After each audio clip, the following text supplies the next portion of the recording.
Marcus had no idea that changing his own Wi-Fi password would lead to the cops knocking on his door at midnight. But there they were. Two officers, flashlights in hand, standing on his porch like he had just committed a federal crime. And behind them, Karen, his next-door neighbor, arms crossed, face red with fury, grinning like she had personally solved the biggest cybercrime of the century. "Sir, we've received a complaint about unauthorized hacking," one officer said, barely suppressing a yawn. "Your neighbor claims you illegally accessed her Wi-Fi and tampered with her internet connection." Marcus blinked once, twice, then he laughed hard. This had to be a joke, a really, really bad one. But Karen's face said otherwise. She wasn't laughing. She was standing there with the confidence of someone who had caught a master criminal in action, her oversized sunglasses still perched on her head, even though it was pitch black outside. "Ma'am," Marcus said, rubbing his temples, "you're telling me that I hacked your Wi-Fi? The Wi-Fi that I pay for in my own house?" "Yes," Karen snapped. "I don't know how, but you did. My son and I have been using it just fine for months, and then suddenly, boom, no internet. And the only thing that changed? You messed with it." Marcus's brain short-circuited for a second. She had just admitted to freeloading off his Wi-Fi right in front of the police. The officer sighed, clearly regretting every life decision that led him to this moment. "Sir, could you explain what happened?" Marcus exhaled. "Here's what happened. My internet was running slow, so I checked my router settings. Turns out there were multiple devices connected that weren't mine. I changed my password. That's it. That's literally all I did." Karen gasped as if he had just confessed to arson. "Exactly! You cut off our access without warning. That is illegal." Marcus looked at the officers, waiting for them to shut this down. Instead, they exchanged a glance, probably deciding whose turn it was to deal with whatever this was. The older one finally turned to Karen.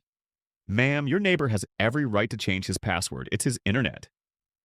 Karen's face twisted into something ugly. "No, you don't understand. This is a community. We share things here, and now my son can't even do his homework." Marcus almost choked. "Homework? Your son spends all night screaming into a gaming headset and trash-talking strangers online?" Karen gasped again as if he had just insulted the queen herself. "How dare you?" At this point, even the cops looked like they wanted to be anywhere but here. The younger officer sighed and gave Marcus a tired look. "Sir, do you want to press any charges?" Marcus stared at him, confused. "Press charges? Against her?" "Technically," the officer said, scratching the back of his head, "if she's been using your internet without permission, that could be considered theft." Karen's eyes widened. "What?" Marcus took a deep breath, weighing his options.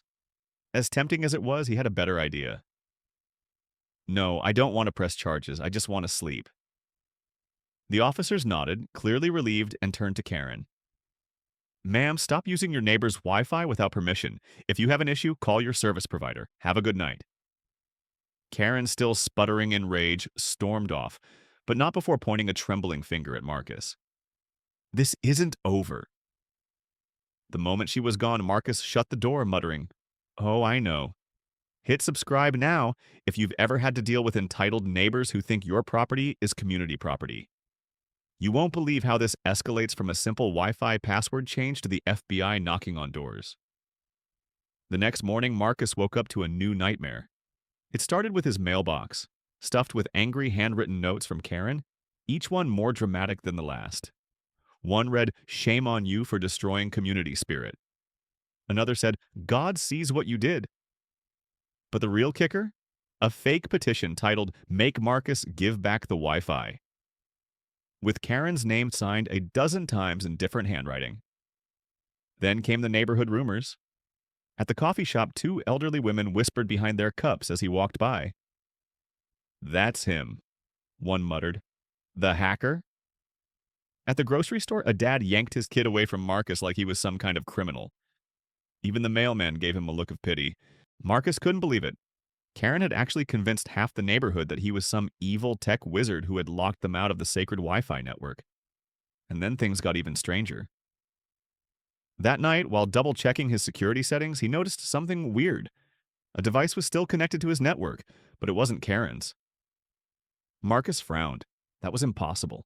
He had reset the password twice. There was no way anyone else should still be connected. His heart started pounding. Someone was inside his network. Curious and a little nervous, he traced the device's activity. Whoever it was, they weren't just using his Wi-Fi, they were doing something. Files, logins, transactions. Something shady was happening. And then he saw it. The IP address. The location wasn't from his house, it was coming from Karen's. Marcus's stomach dropped. Someone in Karen's house wasn't just stealing Wi-Fi, they were hiding something big. Marcus sat in front of his computer staring at the screen. The IP address was definitely coming from Karen's house. At first he thought it might be a mistake, but the logs didn't lie. Someone in that house wasn't just stealing Wi-Fi, they were up to something shady. His curiosity turned into suspicion. He knew Karen was a pain, but this was different. This wasn't just entitlement. This was illegal. He had to find out what was going on.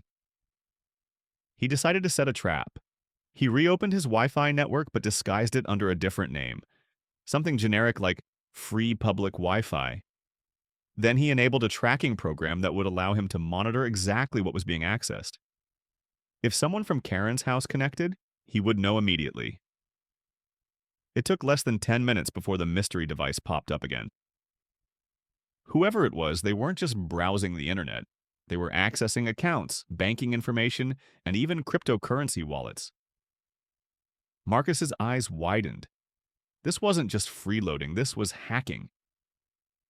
Marcus felt his stomach twist.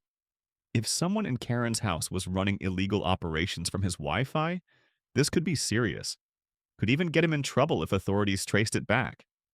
He needed proof. He watched as the device connected to a private server, something beyond just casual browsing. Whoever was behind this knew what they were doing. At this point, Marcus knew he couldn't handle this alone. He needed to confront Karen, but he had to be careful. Marching over there with accusations wouldn't work. Karen would just deny everything and twist it to make herself the victim. So he printed out the connection logs, the timestamps, and a detailed report of the unknown device's activity.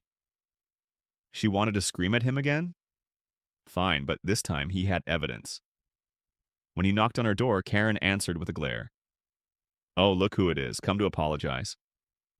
Marcus held up the papers. "We need to talk." Karen rolled her eyes. "Oh, what now? Did I breathe too loud? Did my lawn offend you?" Marcus took a deep breath. "Someone in your house is hacking accounts using my Wi-Fi." Karen blinked. For a second, her face actually looked confused. "What are you talking about?" Marcus handed her the papers. "These logs show a device connecting from your house. It's been accessing financial data, personal logins. This isn't just about Wi-Fi anymore, Karen. This is serious." Karen skimmed the papers, frowning. Then she scoffed. "This is ridiculous. I don't even know what half of this means." Marcus studied her face. She wasn't lying. She really had no idea.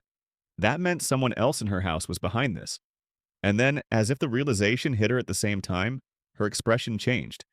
Her eyes narrowed, and she turned sharply toward the stairs. "Brad!" she yelled. Marcus felt a chill run down his spine. Oh no. Footsteps pounded from upstairs, and a teenage boy appeared at the top of the staircase. Brad, Karen's son, looked about 17, wearing headphones around his neck and gripping a laptop so tightly his knuckles turned white. Karen held up the papers. "Explain this." Brad's face turned pale. I don't know what that is." Karen's nostrils flared. "Marcus says someone in this house has been using his Wi-Fi to..." She hesitated, squinting at the papers. "Something about hacking." Brad swallowed. "That's stupid. I don't know anything about that." Marcus noticed the way Brad was gripping his laptop like it was his life support, the way his eyes darted toward the front door. He was nervous. Too nervous. Karen narrowed her eyes. "Bradley, give me the laptop." Brad took a step back. "Mom, no." Karen's tone sharpened. "Now. Panic flickered across Brad's face. It's mine. You can't just... Karen lunged forward, snatching the laptop out of his hands before he could react. She clutched it like a prized possession and stormed down the stairs. Brad looked like he was about to pass out. Marcus braced himself as Karen flipped the laptop open, her lips pursed. All right, let's see what's so important that you... She stopped mid-sentence, her face twisted into an expression of pure shock. Brad took a step back toward the stairs. Mom, please, I can explain... Karen's eyes snapped up, and for the first time since Marcus met her, she looked genuinely terrified. What is this? She whispered. Marcus peered over her shoulder. The screen displayed a list of stolen accounts, streaming services, online banking logins, credit card information, all under different usernames. Brad had been hacking people's private data. Marcus swore under his breath. He knew it was bad, but this was felony-level bad. Karen turned slowly toward her son, her voice shaking. What have you been doing? Brad was already backing up. It's nothing, okay? Karen's voice rose. You stole people's accounts? Brad's panic turned defensive. It's not like that. It's just streaming accounts. People share those all the time. Marcus crossed his arms. Oh, yeah? And the banking logins? The cryptocurrency wallets? You were stealing money. Karen looked like she was about to faint. Her face had gone completely pale. Brad, they can trace this back to us. Brad opened his mouth, then shut it. He knew. He had known this whole time. For the first time ever, Karen was speechless. She dropped the laptop on the table like it was on fire. Oh my God. Marcus sighed. Yeah, that's what I said. If you're shocked by what you just heard, wait until you see what happens next. Hit that like button and keep watching. This is where things really start to get crazy. Karen was shaking her head violently. No, this isn't happening. This is your fault. She whirled on Marcus, her voice shrill. You did something to make this happen. You've been out to get us since the day you moved in. Marcus just stared at her. Are you serious? Karen pointed a shaking finger at Brad. Tell me the truth. Tell me Marcus hacked your laptop. Brad's face twisted. Mom, what? No, that's not... Karen clapped her hands over her ears. I don't want to hear it. We are fixing this. We are going to make this go away. Marcus let out a dry laugh. Karen, this isn't a parking ticket. Your son has been committing actual crimes. Karen ignored him, pacing frantically. Then she turned to Marcus with a sudden manic look in her eyes. You don't have to tell anyone, right? We can just forget this happened. Marcus's eyebrows shot up. Oh, you're kidding. Karen's voice dropped to a whisper. I can bake you something. I make great cookies. Marcus blinked. I'm allergic to gluten. Karen clenched her fists. Fine, I'll pay you. Marcus exhaled. Lady, your son is committing cybercrimes. The police would have found out eventually. Karen's face twisted in fury. You think you're so smart, don't you? And then, as if the universe had impeccable comedic timing, a loud knock echoed from the front door. Brad went completely still. Karen's eyes darted toward the door, her breathing hitched. Marcus folded his arms. Well, that was fast. Karen's whole body tensed. You didn't... Marcus just smirked. The knock came again, louder this time, and then a deep voice called out. This is the FBI. We need to speak with Bradley Smith. Karen gasped. Brad looked like he was about to pass out. Marcus? He just smiled and sipped his coffee. The room went dead silent. Karen looked like she had seen a ghost. Brad stood frozen, his face pale as a sheet, his hands twitching slightly at his sides. The knock at the door came again, heavier this time, more impatient. The deep voice on the other side repeated itself, each word sinking into the room like an anchor. This is the FBI. We need to speak with Bradley Smith. Karen's eyes darted between the door and her son, her brain visibly short-circuiting. Then, without warning, she lunged forward and grabbed Brad by the arm, hissing in a panicked whisper. Go to your room. Delete everything. Now! Brad yanked his arm free, shaking his head rapidly. Mom, that's not how this works. They already know. Karen spun toward Marcus, her expression shifting from fear to sheer desperation. You did this. You called them? Marcus raised an eyebrow. Lady, your kid's been committing actual cyber crimes for who knows how long. The only thing I did was stop him from using my Wi-Fi to do it. Karen's face twisted with fury, but before she could unleash another tirade, another voice came from behind the door. Mrs. Smith, we know you're inside. We suggest you open up. We have a warrant. Marcus let out a low whistle. Oh, a warrant? Yeah, that's bad news. Karen let out a high-pitched noise that was somewhere between a shriek and a whimper.